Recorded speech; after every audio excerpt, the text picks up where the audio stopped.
Hi everyone, this is Sudeshna from the Abundant Psyche and you are listening to the Not So Corporate podcast.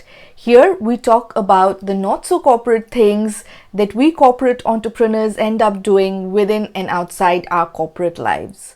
Today's episode is a bit of a weird one. We are talking about the Abundant Psyche and why I decided to name my website the Abundant Psyche. Reason for that is actually quite multifold. One is that, whenever in life I have held on to abundance, the abundant mindset, acted as if I have nothing to lose and everything in the universe is working for me, that's when I realized that I had the best times in my life, in my career, in my growth story.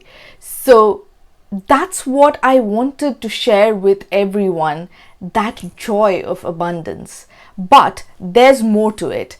Abundant Psyche is really about abundance in a very spiritual woo-woo context, but also psyche, which is the psychology, the brain, the neuroscience of things. I am quite interested and passionate and talk quite a lot about the merging of science and spirituality. You know that I am an AI enthusiast. I work in data science and I work in machine learning.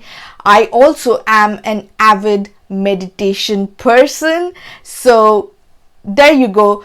Which is why today's episode will be really special. It will go into what my thoughts are about meditation, spirituality, science, and yoga. And the reason I am going to talk about this today is that lately I have been starting to ask my guests, what is that one not so corporate thing that changed their lives and also their careers? And for me, it was meditation. For me, it was uncovering that I am amidst this abundance. For me, it was uncovering that science and spirituality are indeed related. They are the two sides of the same coin. Most of you have probably heard about yoga. And when we talk about yoga, the images that come to mind are some strange exercises that we possibly couldn't replicate with our bodies. But I would tell you that is just one form of yoga. That's called Hatha Yoga, which means bodily physical movements. And the term yoga is actually quite loaded. Yoga means union. Yoga means when you understand and are united with that one. And there's a lot of oneness that we talk about when we talk about spirituality. So even the Hatha Yoga comes from a very spiritual tradition where actually your physical body can and does change your mind. That has been proven by modern psychology, modern neuroscience, that your body indeed has an effect on how you perceive the rest of the world, how you perceive your life, and how you indeed deal with your life. So basically what I'm trying to say is that there's not much of woo-woo in here. What modern psychology has proven, in fact, if you read Amy Cuddy's Presence, and she will talk to you about this in her TED Talk, what has been proven is that your breath can control your hormones, the way you stand, the way you sit, the way you run or react can control the hormones within your body.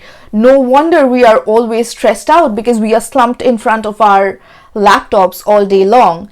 So basically what I'm trying to tell you is that your body changes your mind. Hatha Yoga basically takes back control of your body and it helps you realign your body into how it was supposed to be. And Hatha Yoga actually has a tremendous impact on our central nervous system, which is why the advanced meditators will tell you about this energy flowing up and down their spine, which is nothing but the central nervous system in action. And when your body actually can control your mind, it automatically controls your nervous system, because guess what? the mind controls the rest of the things. The mind definitely is the seat of your nervous system. And that is why all of this, the body, the mind, the nervous system, is also related. Now, we can take it a step further to go into spirituality, and that probably can get into the realm of woo and belief and whatnot. But at this level of science and how you use your body and breath work and mantras and affirmations, you are still at the level of science.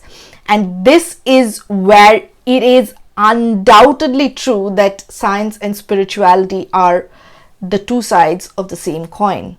But there are other forms of yoga, like Jnana Yoga, which is the path of knowledge, where you realize that you are actually that one true consciousness that reflects and is indeed amongst all of us. There's the path of Bhakti Yoga, which is the typical form of worship when you have an idol or a deity or Jesus or God or Allah or whoever that be. That is essentially a form of Bhakti Yoga. There's Raja Yoga, which is basically a practice of meditation.